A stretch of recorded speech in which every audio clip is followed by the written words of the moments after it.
Good morning, everybody. Sorry I'm late for Ask the Millionaire. Somehow my technology had a problem because we've had great thunderstorms here in Philadelphia. So I'm finally able to get on. Hope all of you are doing well, staying safe, making sure you're wearing your mask. I'm excited this morning to tackle some of the questions here that I've received. My first one is from Belle Donovan. Belle writes, we sell magnetic eyelashes both online and in person. I've never established a professional sales process with scripts. Do I do this myself online? If so, do you have recommended resources, or should I maybe hire a coach to help me? And the reason I ask about incentives is because there's a lot of crappy products out there that people try and then they hear about mine and are reluctant to purchase because of the crappy companies. What are the strategies to overcome that? And thank you so much. First of all, if you've never written scripts before, there's plenty of examples on the internet.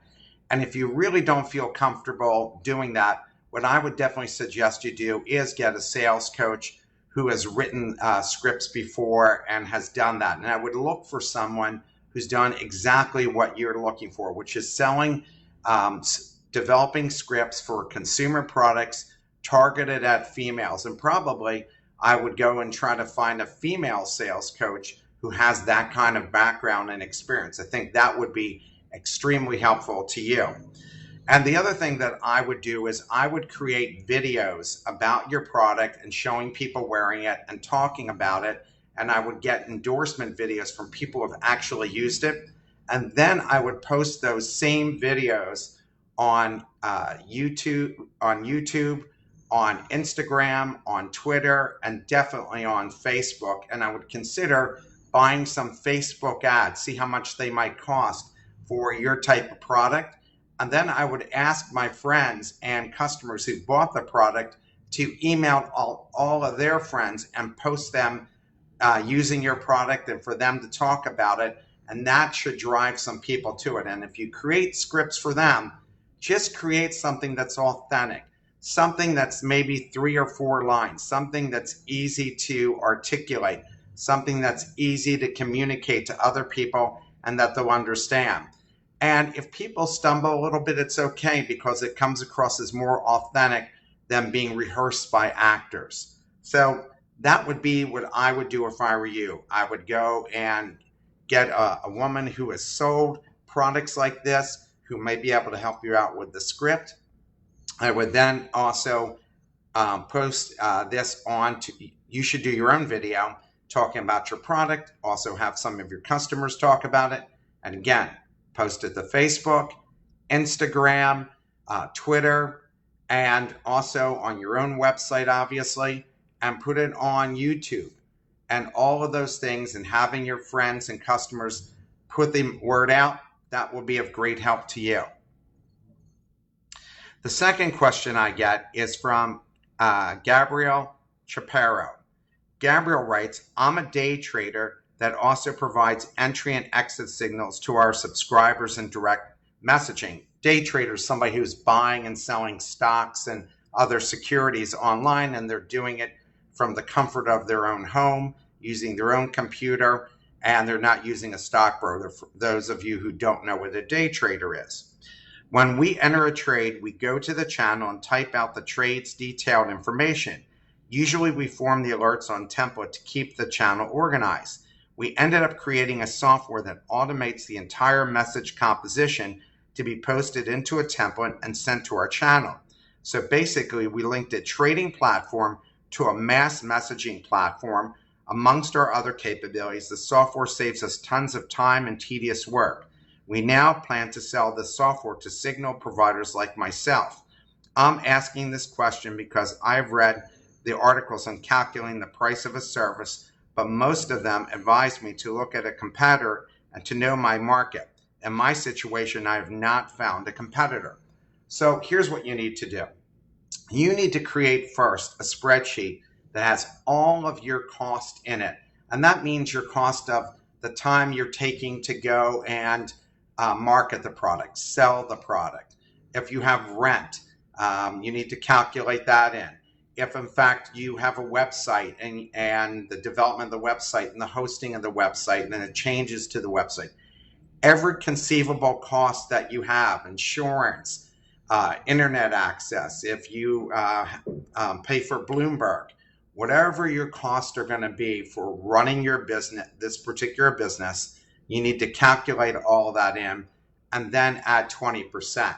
At the same time, even if you don't have a direct competitor, you can look at similar businesses in other fields or indirect competitors and see what they're charging to get a sense of what people would be willing to pay for a similar service to yours.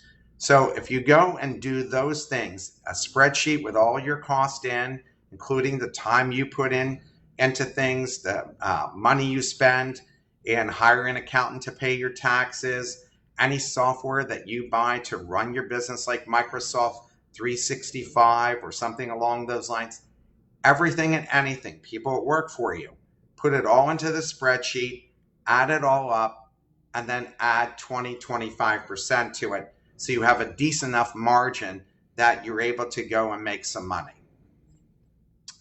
The next question comes from Brad Coleman. Brad asked, hello, I have a question regarding partnership. I have a business partner who has some equity in my company. I feel as if I'm still doing everything needed on the day-to-day to start up the process. How can I start the conversation that I need some help getting things off the ground without demanding help, hurting the business relationship, and advise on team building even when they don't work for you but with you? So I don't know how much this person owns of the business, but let's just assume they're a 50-50 partner. What you need to do is have an honest conversation with them about what your expectations are. But the best thing for you to go and do is create a document that lists all the things that need to be done. And then talk about what each of your strengths are and what each of you could go and tackle and divide up who takes what on. So I don't think that your partner is going to mind you saying, hey, I think we need to sit down here and talk about who's going to be responsible for what. Because if you end up taking more on and you're not telling him, then, and he doesn't know, it's not his fault that he didn't know you needed help.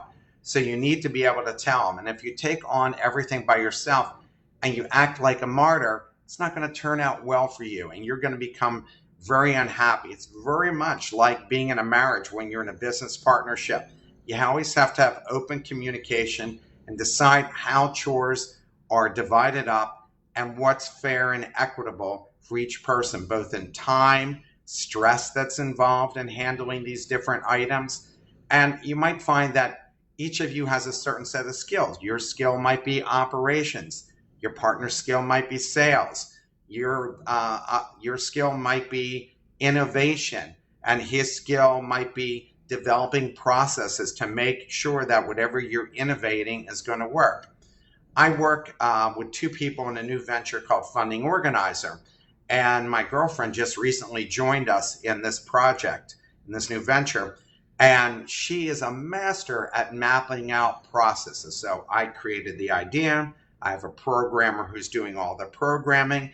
And she's mapping out processes for us and taking a look at all the emails I created and thinking about the sequence, thinking about how they should be written. But we're all dividing up these different chores and deciding how they should be done. So all of us feel like we're getting something done, but nobody feels like they're taking it all on by themselves. Again, the worst thing that you want is to be so stressed out, and you should have a partner that you can have a conversation. Another question I saw here, and this was also from Belle Donovan, how do you develop a sales process in sales and objections and handling scripts to my business? And if you're going to go and develop those scripts, as I said, you should get somebody who has experience in that particular area. And if you're going to go incentivize people to help you sell this product, give them a much bigger commission than in the beginning than you might give later people, because you need people out there going to sell this. So I think that having a bigger commission in the beginning, so you grab their attention so they want to go and sell your product, is going to be extremely helpful. Well, it was good speaking to all of you. I'm sorry I was running late here in Philadelphia. We have thunderstorms and electricity has been on and off here, but I'm glad to be able to address all of you. I hope you have a great day, and I look forward to seeing you in a couple weeks. Have a great rest of your day and a safe weekend. Again, please wear those masks. We want everybody to be able to go back to work much sooner. We want the economy to get back on track. We want everybody to feel safe. Take care.